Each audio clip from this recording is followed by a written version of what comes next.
के बोला जाके गिद्दी बैठे थे बेची बैठे उनको पूछो मैं पूछा क्या नीति बेटे वालों को एक पास करो वालों खुद नहीं मेरी थी बेटे क्या मैं जितना नीति है मैं डाल देगा बेटा हाँ दे बेटे ऐसा आया बेटा चांद जाने गिलानी साहब ये चांद नहीं है 3 साल तक कितना रह गए गिलानी साहब तुझा 3 साल के बाद ही त्राए बैठे रात ना थी भाई बाजरात करना बेटा तुम्हारे असा बहस करनी है काम पहले ये दसो हूं टाइम कोई यह गाल सोची करो ना तो हूं वाले वोट मांगने बहस करनी है मलिक साहब यूं ना कौंसल 5 करोड़ का नीति बैठे गिनवा दो ए बिजली गिद्दी बैठे सुनो ए बिजली गिद्दी बैठे राबरवा बिजली गिद्दी बैठे कोटले शेख ना बिजली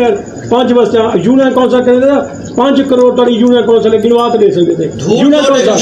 सर मैं यूनियन कौंसल निकाल में रखा पीछे नहीं कर रहा